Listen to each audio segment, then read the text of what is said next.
July meeting of the Clackamas River Water Board. That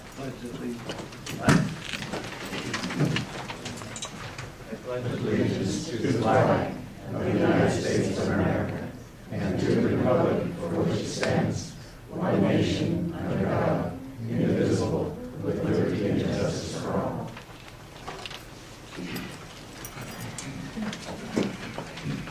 Under the first public comment, we have no one signed up. Is there anyone in the audience wishing to testify? Seeing none, we'll move on to action items.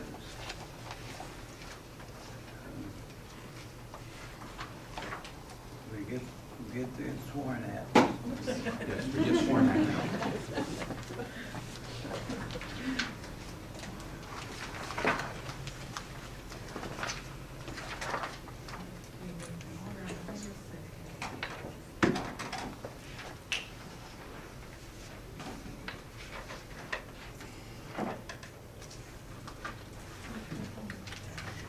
Yes.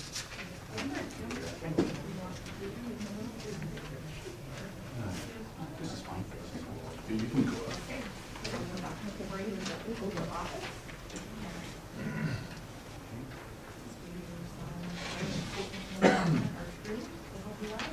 I do.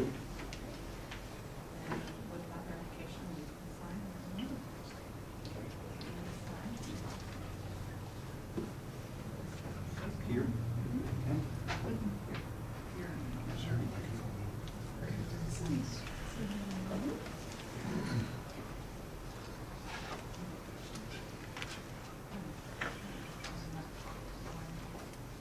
Thank you.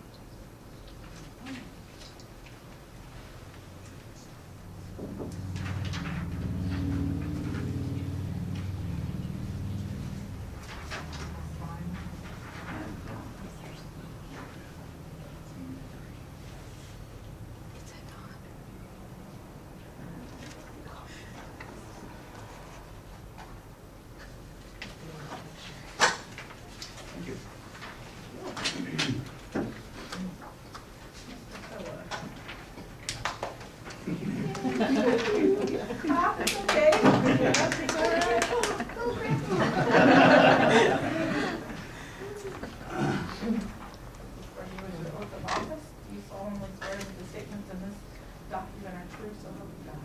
I do. With that explanation, ask you to sign there.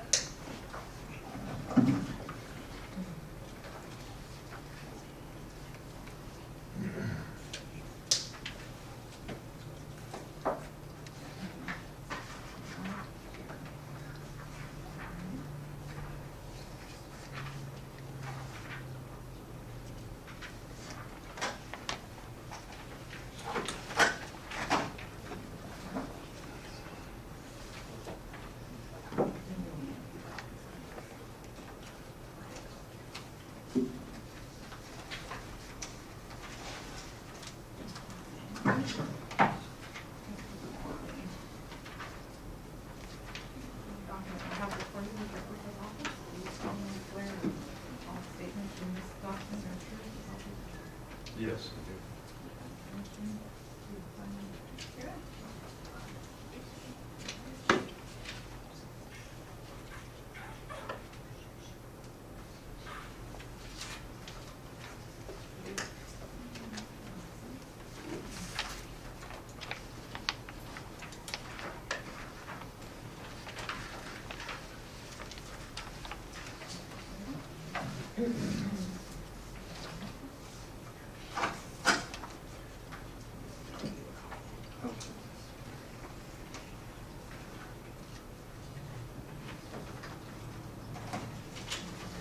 Says good for the next one.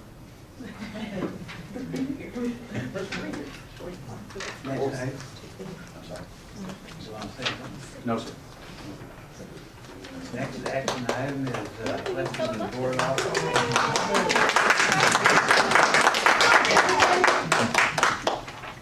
Mr. Do we have President. any nominations for president? Yes, Mr. President, I'd like to nominate you, Dr. Sella, for your term as president. A second. Any other nominations? If not, we'll have a roll call vote. Commissioner Humbertson, Aye. Commissioner Kalani, Aye. Commissioner McNeil, Aye. Commissioner Sterling, Abstain. and Commissioner Soa. Aye. Motion carries 4-0-1. We'll now have nominations for secretary.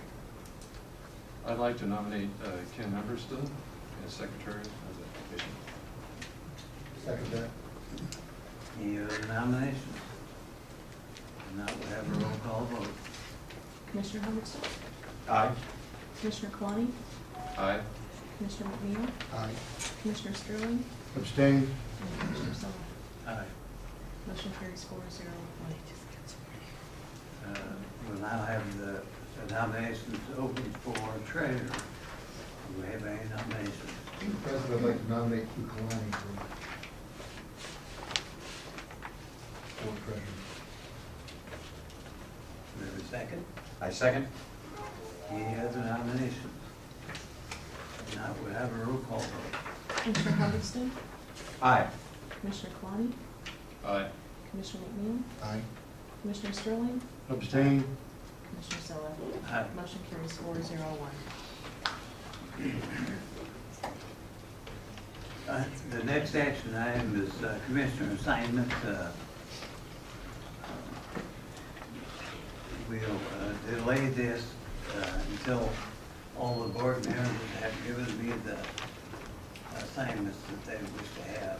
I understand that Mr. Conley and Mr. Lewison would like to keep the ones that they have. Yes, I would. We'll appoint them to those positions and wait for word from the other two board members, what they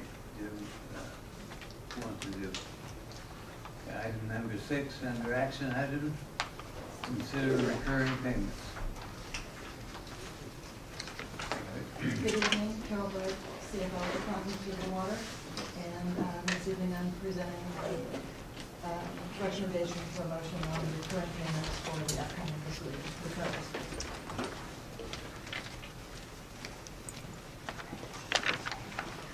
Mr. Chairman, I'll place a motion on the floor. I move to acknowledge recurring purchases for fiscal year 2013 and 2014 that exceed $50,000 per the attached list. Do we have a second? Second. Go ahead, Carol. Thank you. Every year in July, we present to the board any of our recurring payments that exceed the $50,000 financial authority of the general manager. This list includes things that we don't specifically have contracts with, such as water purchases, the employer contributions to PERS, our utility bills, district insurance, as well as our bonded debt service for the year. In addition to that, we've provided a list of previously approved contracts from the board. These include things such as landscaping, chemicals for water treatment, laboratory services, inventory that we use in maintenance of the system. And this year we've added the meter reading services. We'll get to that on agenda item number 8 in just a few minutes. Legal services and the IT backup services. I've also in this agenda item provided the board with a list of some annualized recurring payments that are less than $50,000. These items are typically paid with blanket POs for some of the vendors that we use on a regular basis, or we have some month-to-month contracts or perhaps even RGAs. Many of these are on awarded contracts that also are less than $50,000, and the board has knowledge of these, but we just like to put it together in a summarized sheet for everyone's information. And we've also included on here the property taxes that we pay on the private use of the Santan building. So that's all I have for the recurring payments. Any discussion? Seeing none, we'll have a vote. Oh, go ahead. Is I'm new. So what private use do we have in this? We rent some of the square footage to the vets. Oh, you do? Oh, Yeah. good, thanks. Any more discussion? This is available for public comment. I have no one signed up. Anyone in the audience wishing to testify? Seeing none, we'll have a voice vote. All those in favor, say aye. Aye. Opposed? No.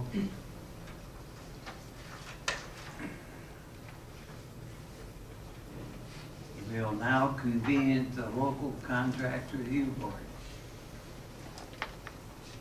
Do we have to have a motion to convene that? So moved, Mr. Chairman. Second. All those in favor, say aye. Aye. Opposed, same sign.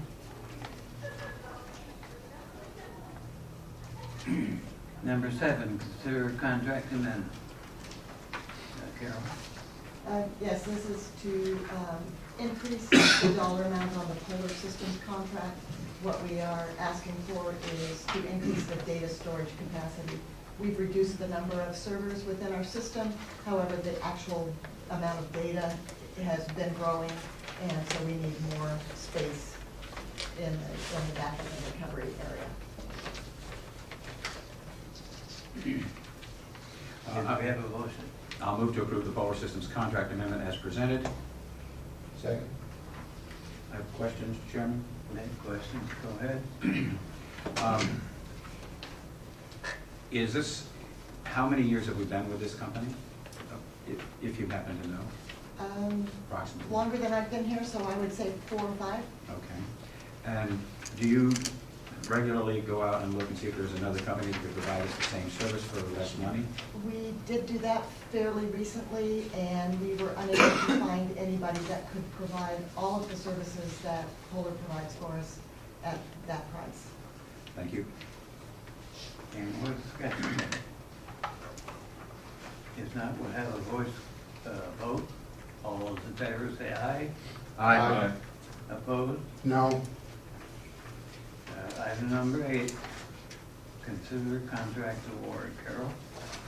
Yes, this is the meter readers contract, which we entered into last year. It was a 3-year contract, but it had price escalation, so the cost per meter reading went up gradually through the contract. So last year, we spent about $48,000 or $49,000 with meter readers.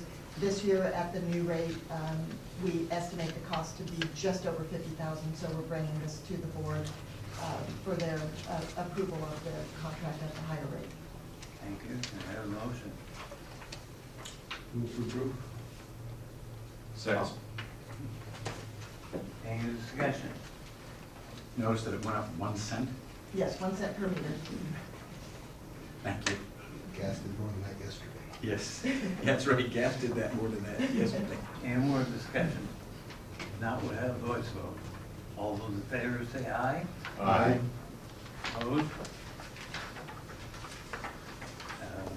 We have a motion to adjourn the board. So moved. Second. Oh, We actually, agenda item 9 should be within the local Oh, contract yeah. review, so if we could. I'll withdraw my reconvene. motion. oh, the Yeah. procedure here is in the wrong place. Yes. Okay, go Yes. ahead. Thank you. This is the retainer contract agreement as well as other legal services that the board approved previously, but we just wanted to formalize that a little bit more, as well as based on what happened since that prior approval, we're looking to move the monthly retainer from $8,000 down to $6,000 a month for the monthly retainer activities. Can we have a motion? So moved, Mr. Chairman. Second. A motion and second, any discussion? Public comment? Come forward. Thank you, Mr. Chairman, for recognizing me as I was here too late to sign in. Cindy Lewis, repair, Lewis Wolfram, and I just have a couple of quick questions about the contract. It says $250 additional per hour costs. I'm wondering how many of those hours we have used over the past 6 months, how much billing we've had as an entity at $250 per hour, additional hours. And I was hoping that maybe I could get that answer tonight. And the other question is, I thought we were going to look at, you were going to look at reducing the retainer fee effective July 1st? Or was that December 1st or January 1st that we're going to be looking at reducing that? No, we're looking at it through July, and it's been reduced from 8,000 a month to 6,000. Great. And have we used any of the additional time hours? Mr. Moore? Yes, we have. And could you give me maybe an average per month? We are over, I think it's over $120,000. Oh, you have May I respond, Mr. Chairman? Go ahead. General counsel for fiscal year 2013 was $40,100. Unfortunately, where our higher costs have come in since October, it's $112,900, and that is because of the continuing litigation that has gone on, and some of which is even new litigation, where we have to defend. So, but we are still on a downward trend. From fiscal year 2010, it was $348,714 total. This year was $153,000. The one clarification, if I may, Mr. President, is not all of that $123,000 went to Mr. Phillips. Of the $123,000 in additional, I think $10,000 of that went to Mr. Phillips. The rest of it went to other outside counsel that the board approved.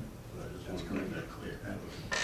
So the hours that you're anticipating for this coming year, you're anticipating it being lower? Did I hear something about new litigation coming in? It's in. Well, that's a, I can speak to that if you wish. It's a public record. It's public record. Yes. Okay, go ahead.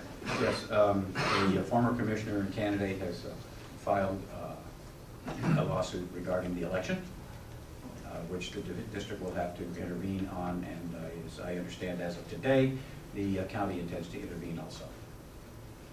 Interesting. Well, I'm sorry that y'all have to face that, but I'm glad that you're been able to lower the monthly costs and hopefully lower the litigation costs after we get past this next little hurdle.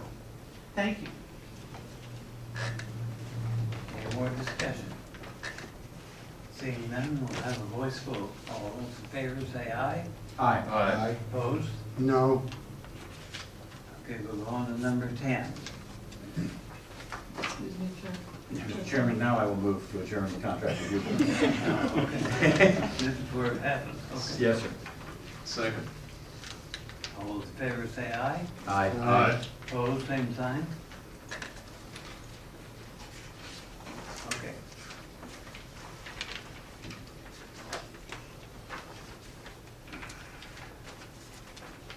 I guess we're back to action items.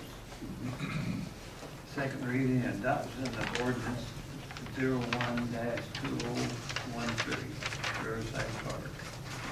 Move to adopt ordinances 01-2013, adoption of Clackamas County's ordinance code for county parks. Second. Any discussion? Now we'll have a voice vote. All those in favor say aye. Aye. Opposed? Number 11, resolution 01-2014. Ken?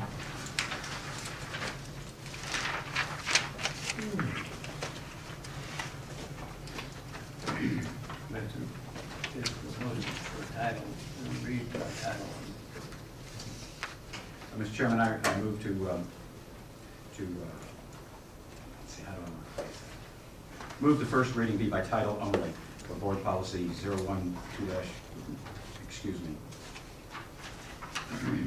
Second. for the resolution 01-2014. Okay. We have a second. Second. Discussion.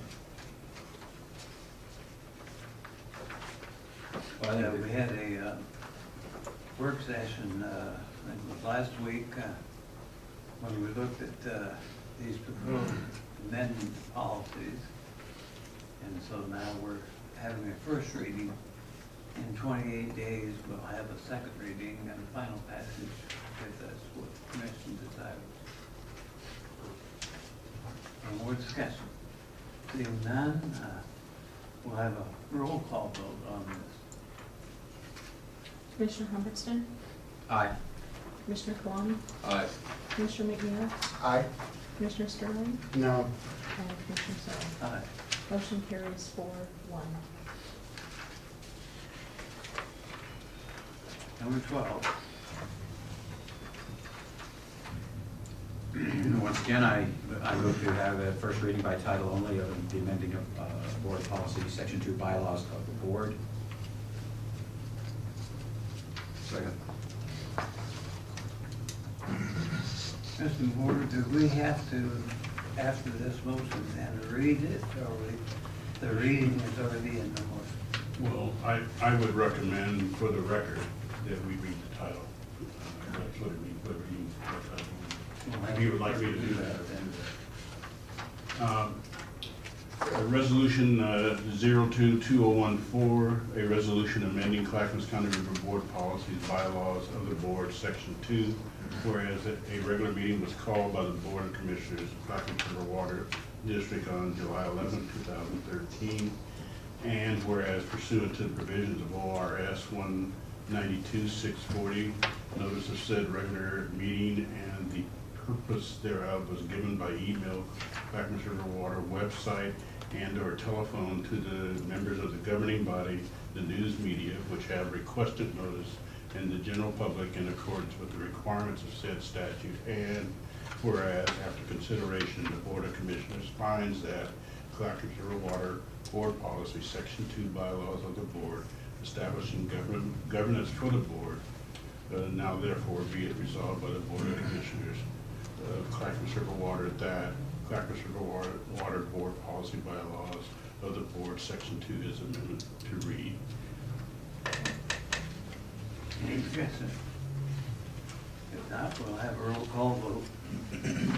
Commissioner Humbertson? Aye. Commissioner Kwame? Aye. I signed up for public comment. Is it allowed on this one? If we're just voting today, or right now, on reading by title only. Right. And then we'll have public comment after this vote. Okay. Where do we get to? Commissioner Sterling? No. And Commissioner Sullivan? Aye. Motion carries 4-1. Now we have public comment on 11 and 12, which are amending board policies and board rules.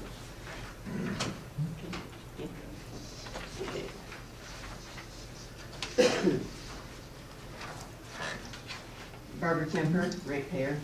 I do also have a comment on 11. I'm pleased to see that you changed the compensation for attending outside meetings from $15 an hour to $50, which is in accordance with what the other districts do.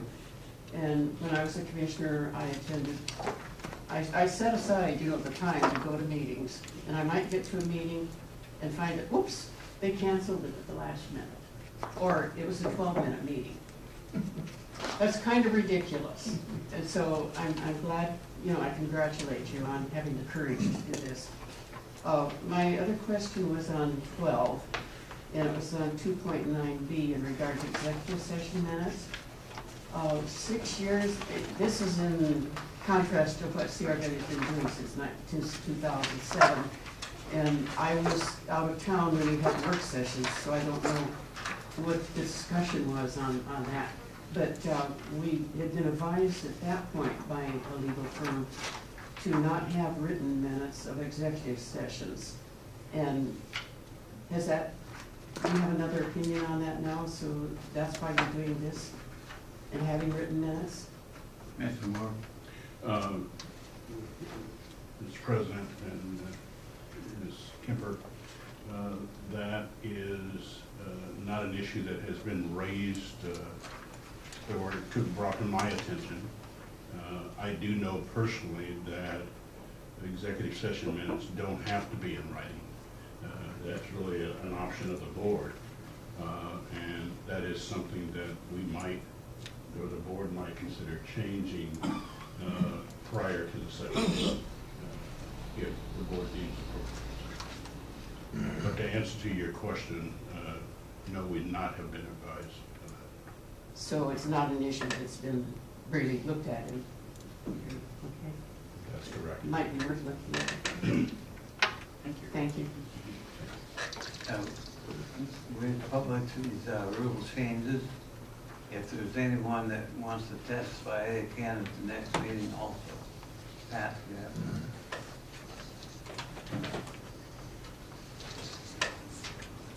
Thank you, Dr. Sala.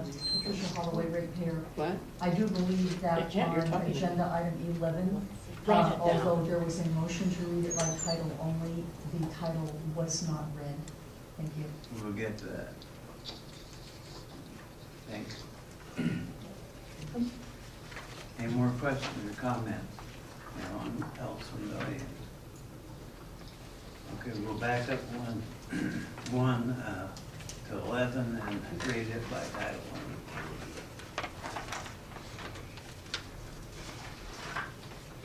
Mr. President, members of the board, Resolution 01-2014, a resolution amending Clackamas River Water Board Policy, Board Operations, Section 1, whereas a regular meeting was called by the Board of Commissioners of Clackamas River Water District on July 11, 2013, and whereas pursuant to the provisions of ORS 192.640, notice of said regular meeting and the purpose thereof was given by email, Clackamas River Water website, and/or telephone to the members of the governing body, the news media which has requested notice, and the general public in accordance with the requirements of said statute. And whereas after consideration, the Board of Commissioners finds that Clackamas River Water Board Policy Section 1, Board Operation establishes a time frame for board operation. Now therefore be it resolved by the Board of Commissioners of Clackamas River Water that Clackamas River Water Board Policy, Board Operation Section 1 is amended to read. Thank you. As I said before, this will be open for public comment for the next 28 days and at the next meeting, if you wish to comment. Consent agenda. Move to approve, Mr. Chairman. Second. Any discussion? You moved to approve the whole consent agenda. Yes, sir. That will have a roll call vote. Commissioner Humberstone? Aye. Commissioner Kalani? Aye. Commissioner McNeil? Aye. And Commissioner Sterling? No. And Commissioner Sola? Aye. Motion carries 4-1. Can I make a comment, Mr. Chairman? Briefly. Yes. I just wanted to thank staff in particular for working out the service for those two pieces of property. I know it's a unique service, a unique line, and to work that out and help people actually get their home built in an appropriate manner and everything. And being a little flexible on our part, I think, was a good thing. And I just want to thank staff for figuring out a way we could do it. So, thank you. Carol, you have something? We're ready for the next agenda. Financial report, Carol. So, information on the finance report. Here's our accounts receivable aging. As of June 30th, we bill every other month. June was a billing month, so that's why the balance is quite high. The ending balance is $393,000 greater than the balance as of April. Part of that was the rate increase that was effective on any bills after May 1st. And the rest of it is that we sold nearly 30,000 more CCFs. We had some warm weather in April and the beginning of May, so that increased the water consumption within the district. Where are you doing? Yes. Because I'm new again. After the bills came out, I walked around my neighborhood and asked people what they thought of their water bill. You can imagine what I heard, but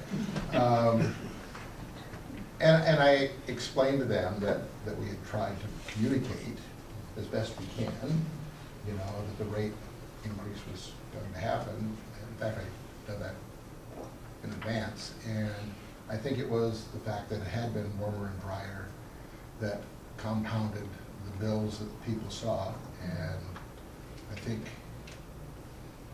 at least from the 6 people that I talked to, they are going to be paying attention. So I think just something I think we need to be aware of is that folks are paying attention right now, and so that's important.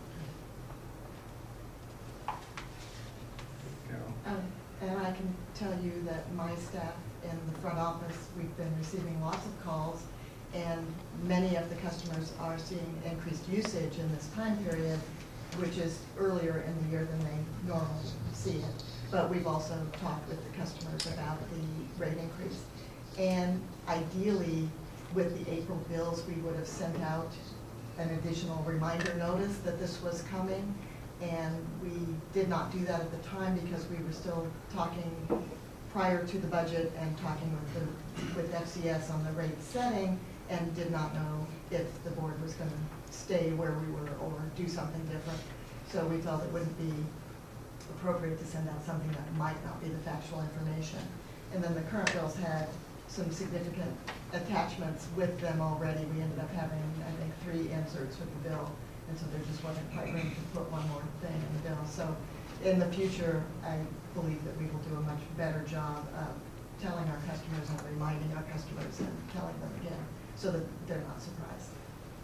Is it too late to send one out, just to kind of explain, maybe, I don't know.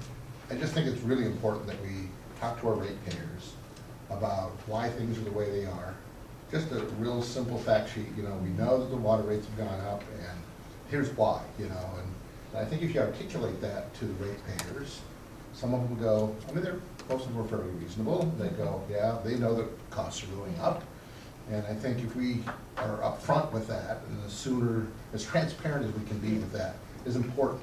So, I don't know, we can talk about how we can do that. I will tell you, we had a customer that came in, and the staff was busy, so I went up and took his payment, and he commented on the rate increase, and he said, but we still have a really great deal. And I said, yeah, our rates are still relatively low, you know, for the area. And he goes, yeah, and you can drink the water. So, he was a happy customer in spite of the rate increase. And that's my point. I think if we communicate that to them, there's lots of very reasonable people out there, and I think we need all of those folks on our side. So.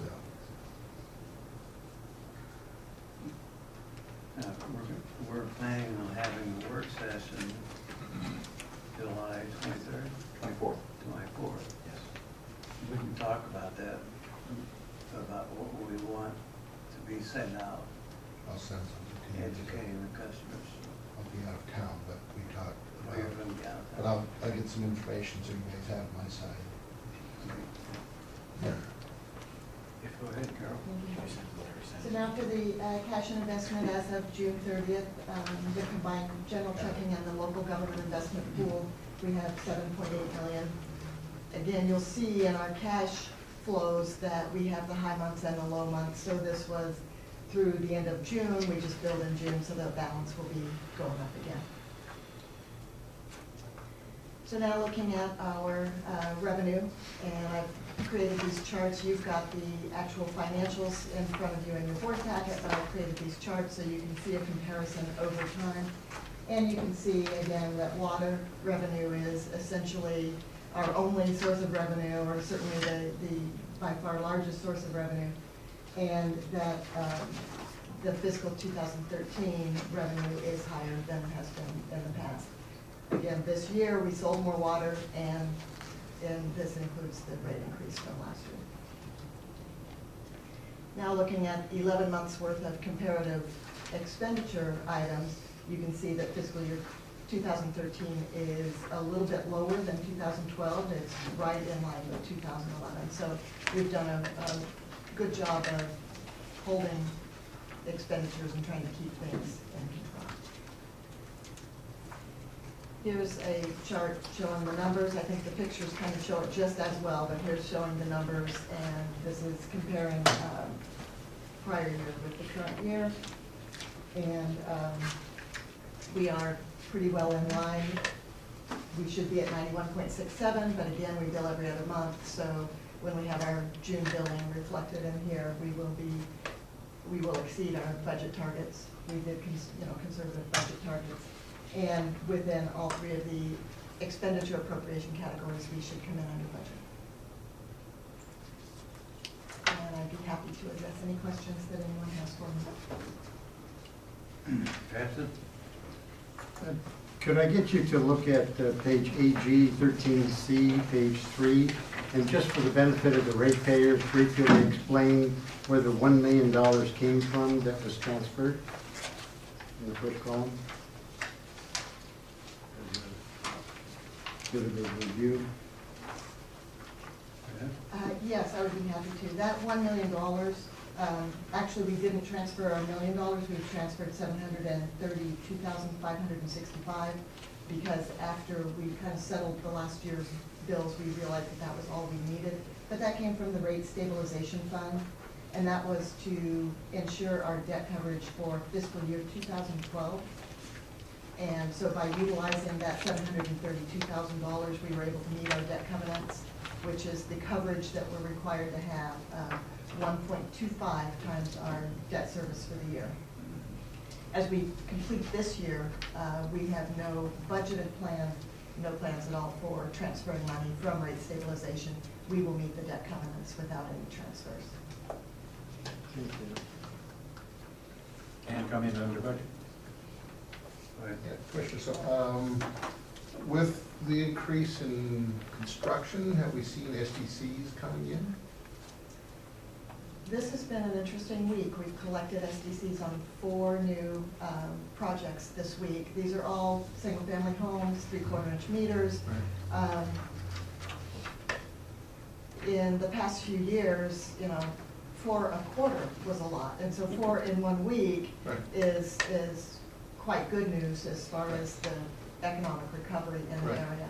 I do know that we've been talking to some other people. There are some more that we expect, and in fact, we've got somebody that's talking to us about an 1.5-inch service, which is a larger SDC amount. So it seems that things are starting to pick up. Okay.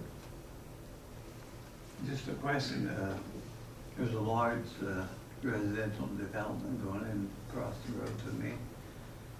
Do we hook those people up? There's about 400 homes in them going there. Do we hook those up on individual meters, or do they buy water and sell it to the people?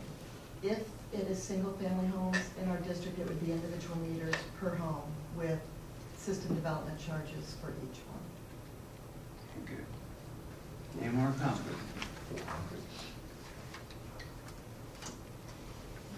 If not, we'll go on to management report. Thank you, Mr. President, members of the board. This month's report is rather short. As you know, the general manager took some time off for vacation. The first item is that in June, the CRWP had a meeting, and we've attached in attachment A1 a copy of the agenda and the materials that were presented during that meeting or at that meeting. The next item was that Commissioner Humbertson and myself attended the regional water providers meeting on June 8th. I believe Commissioner Humbertson has a brief report on that meeting, so I will not be redundant there. Well, I don't have it with me, because I thought it was going to be in here, but it doesn't appear to be here, even though it says it's here. So we might need to include it in next month's packet to make sure that it's available to the public. All right. Thank you. The next item I have is the meeting in Happy Valley, City of Milwaukee, and City of Gladstone. I met with the City of Milwaukee on June 7th, and we talked about the urban growth boundary. As you know, recently there's been quite a bit of discussion with the City of Milwaukee and Happy Valley. I think I talked about it at the last meeting, agreeing through the efforts of the county as a facilitator to establish I-205 as the boundary the east and west boundary between those two entities. As a result of that happening, the city of Gladstone, I believe, Gladstone, during their commission meeting, I guess had heard about that and decided that they wanted to lay claim to our area south of 224, which is the industrial area. We, staff, have attempted on numerous occasions to contact the city of Gladstone to no avail. We have not heard from them. But in our discussions with the city of Milwaukee and the city of Happy Valley, they both maintain that I met with their city managers. They maintained that when the discussions was occurring between Milwaukee and Happy Valley, they invited the city of Gladstone to participate in those discussions, and the city of Gladstone refused. And so both cities of Milwaukee and Happy Valley are moving forward with the 205 discussion, but as part of that discussion, Happy Valley has laid claim to the area south of 224. And so that'll be an issue that the two cities will have to work out. We don't see an issue for CRW at this point, in the sense that we are, as you know, working with the city of Milwaukee on our withdrawals. We're working with the city of Happy Valley on the IGA, although we haven't had a follow-up discussion with Sunrise Water Authority, because there's also an intended IGA between Sunrise and CRW. The city of Happy Valley did ask Sunrise and CRW to separate those agreements so that we would enter into an agreement with CRW and Happy Valley, an agreement with Sunrise and Happy Valley, and then there would be an agreement between CRW and Happy Valley. We have notified the city of Happy Valley that we would want to enter into those agreements in concert at the same time and not do them separately. And so they have indicated to us that they don't have objections to that.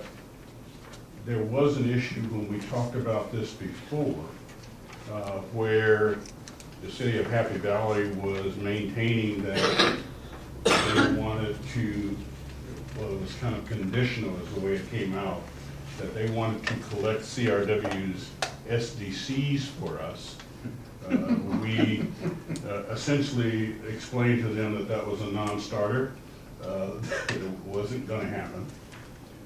But in talking with them, there is an issue that they have that seems to make sense from a customer service point of view, and we haven't yet sat down and talked about the specific logistics of that, which is they'd like to make their permitting process one stop, so that when you come to the city for a new development permit, that you can do water, sewer, and the like all in one location.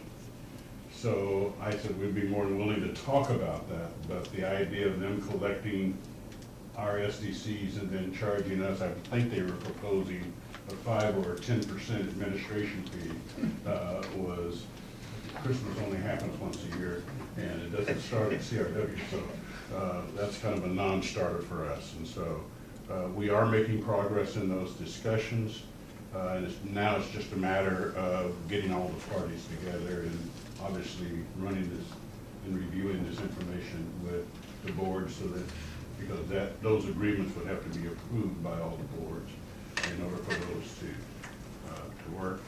We have continued to have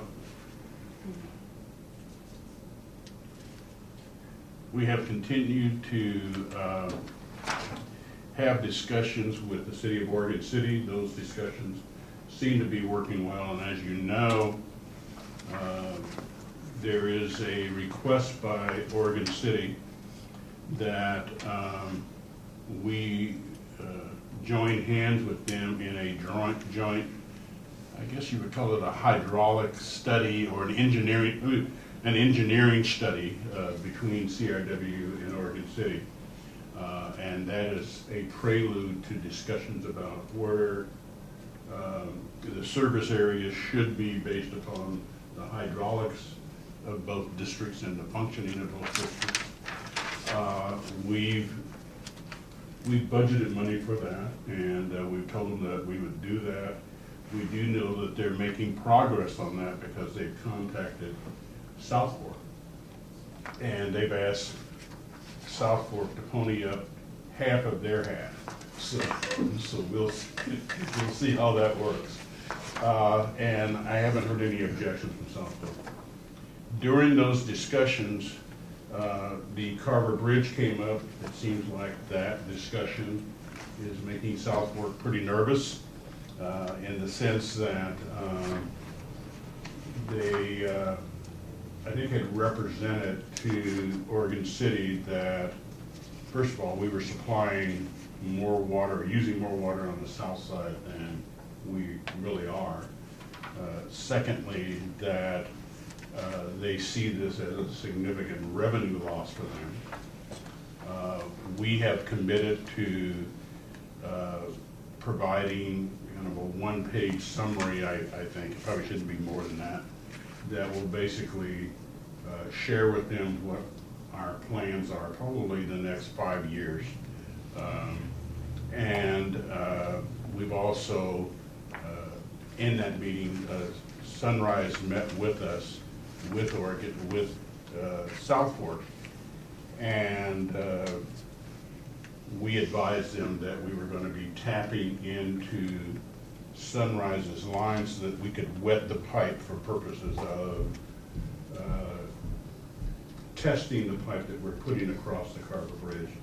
I think Sunrise had some concerns that we not do it in a way that would raise suspicions about what our intentions were, so that information is now on the table.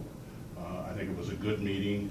I think everybody walked away, and except for the fact of getting Oregon City, or South Fork, a copy of the document that they had asked for, I think we pretty much have done what we've agreed to do as a result of those meetings.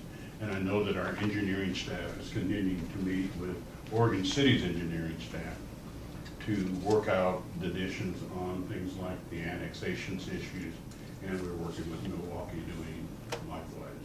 So that's all happening.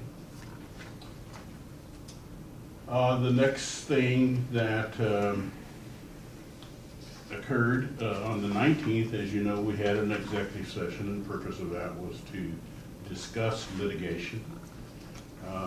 As I think we've heard earlier, that we've been advised of additional litigation in terms of the voting issues that, as a result of the last election, that's something that we'll be addressing. There's issues related to commissioners as it relates to the Court of Appeals action. We have additional litigation going on there. And we were advised through Commissioner Hermanson, as he indicated earlier, by the county, that they would be joining in the litigation as it relates to the election because they have some interest about their the integrity of their voting polls. So that's going on. We've continued to have meetings with Sunrise Water Authority on the 190. And as those documents, I think we're pretty close to finalizing the revised draft, and I assume that when that happens, the board will distribute those to the respective entities. We've already talked about the Carver Bridge, so I think that concludes my report for this month. Thank you. Chairman, Well, so, Go ahead. go ahead. I was just going to say we'll have a final public Sure. comment, so go ahead. Yeah, I have a comment on the management report. Barbara Kemper, ratepayer and longtime member of the Clackamas CPO, that's the community planning organization for this area. I spoke to Mr. Moore a month or so ago about this annexation issue, suggesting that it might not be wise for CRW to get involved in a service provider agreement with Happy Valley at this time, because Gladstone, as I informed him then, is definitely interested in this area. They have, and contrary to what the information he got from Happy Valley about communication, according to the city of Gladstone, they were interested in talking about this, but they couldn't get through to Happy Valley. Steamroller effect. At any rate, I think this is an issue that should be approached with caution, because we have the residents, property owners in this area who are deeply interested and concerned about what's going to happen to them as far as Happy Valley is concerned. A lot of resentments against the abrasiveness of Happy Valley. At any rate, I'm surprised that Mr. Moore didn't mention my talk with him about that. And as I say, I advise caution in proceeding with any kind of an agreement with Happy Valley at this time. Thank you. Grassa? May I ask former Commissioner Kemper a brief question in regards to her expertise? In the years that I've known you, ma'am, you've often have referred to the positive aspects of a PUD. Is that something that you've just simply discounted the last few years completely? You mean? Are you able to you're talking about for CRW? Are you able to briefly, for example, in 25 words or less, express your opinion, whether it's positive or negative in regards to PUD for CRW? That's off the topic here, but I still am believing that a PUD is probably the only solution, the real solution to the situation, yes. You know, The research I've done through I'm not an expert. some of these people here that are listed on this, you're standing on the correct chalk line. Thank you very much. Eric? Yes. Correct me, didn't the Board of County Commissioners go through a process in like 2004 or 5 to try to ferret out who the service providers were going to be in North Clackamas County? That was a lengthy process. Yes. And I'm trying to figure out, because the Gladstone, Happy Valley, Fire District, City, I mean, all the services were kind of in that hopper. And I was trying to figure out where we ended up with that. I think that process went sideways. Did it? Okay. That was more- Members of the board, I think Chairman, President Silva is correct. At the last minute in that process, the county, as I'm told, walked into the meeting and said all bets are off and walked away from the table. Wow, that's 3 years worth of And work. so I think that is one of the reasons for the current bad taste that people have in their mouth about the county being involved in any of this. And I think what you see happening now is the various cities and entities are wanting to go the IGA route to at least negotiate their own agreements, and even in the proposed Happy Valley agreement with us and the intended agreement with Milwaukee, there's a proviso that should an urban services agreement be forthcoming at any time in the future, that any of the information within the IGA would move forward into the urban services agreement. The county's only role now, as I understand it, is to facilitate between the entities. They are not really the drivers of that process. There was a notice that I was sent by, and I think this may be what ex-Commissioner Kemper was referring to, that Happy Valley sent out a notice between the three entities, Gladstone, Happy Valley, and Milwaukee. I believe it was 1980. It was a 1985 agreement, and in 2005, Happy Valley notified the other two parties that they were withdrawing from that agreement. And so why they did that and what their intents were, I don't know. And ex-Commissioner Kemper, the only reason I didn't share that conversation, I didn't know if it was a public conversation or not between you and I. And so, but it was the driver behind me contacting Gladstone, or trying to contact Gladstone, to follow up on the discussions that you had had with the mayor. Thank you. Thank you. We'll continue our public comment. Pat? Thank you, Tricia Holloway here.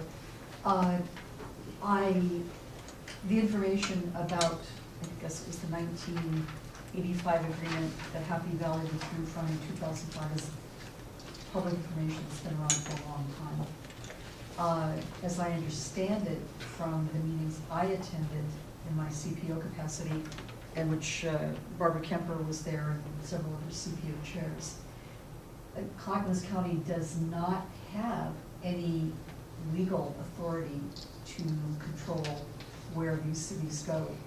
And there really is, as I understand it, in the state of Oregon, no defining body. And I guess if it turns into a situation where more than one party, more than one city wants a particular territory, it's probably going to have to go to the courts to be decided. I know that there's concern at the moment that about Gladstone wanting to take the industrial area. There's a whole lot more involved than just an industrial area south of 224. There's a huge residential area as well. And so I don't believe that either Happy Valley or Milwaukee can really do anything about stopping Gladstone from winning claim. And so I think it's very unsettled, and I think I would echo Ms. Kemper's caution that CRW is probably better staying out of it, sliding into a real pissing contest. And waiting to see how it shakes out. So long as CRW is still providing water, there's no point in doing an agreement that could just get tossed in. Thank you. Oh, may I say just one more picture as well? Ms. Brick commented about the 3 mail-in pieces in the mailer in the bill this month. I got my bill. One of those was an advertisement, apparently sponsored by Beaver Creek Telephone Cooperative, our favorite firm out there, advertising one of their events. And I was rather curious to know why CRW was paying postage to advertise their event. Thank you. I'll try to answer that. We did not pay postage for that. Beaver Creek reimbursed us for any mailing costs that we had. I'd like to find out what that cost factor figure is. Thank you. Cindy?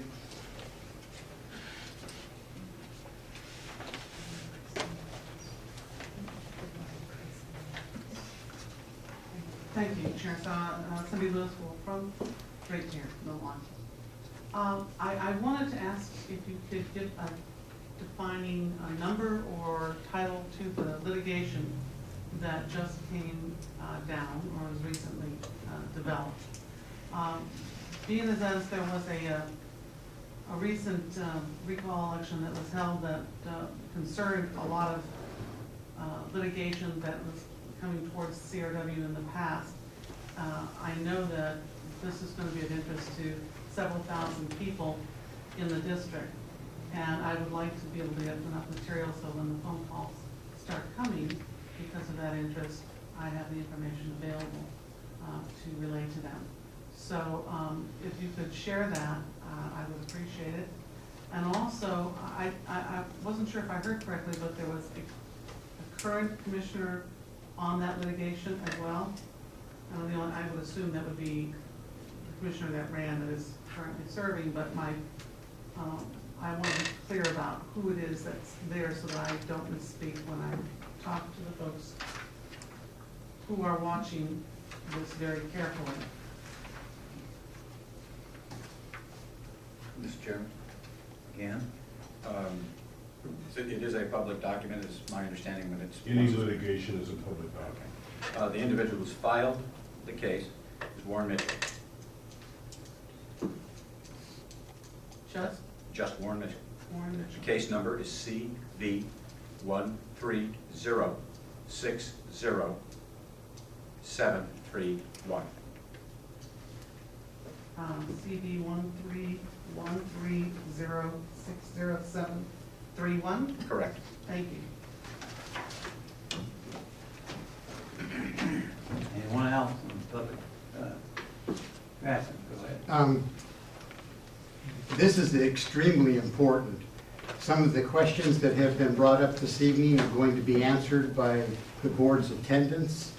You go to first aid, 315 rulemaking and guidance.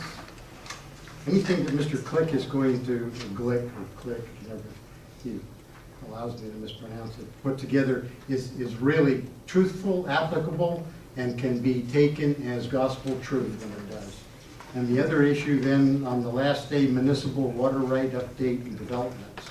These are all specific information that really it's our responsibility as elected officials that we should take the time to attend. Thank you, Mr. President. Staff will continue to give us the information so that some of us can attend that meeting. Mr. Sal? Question. Go ahead. I'll ask from here if I might, sir.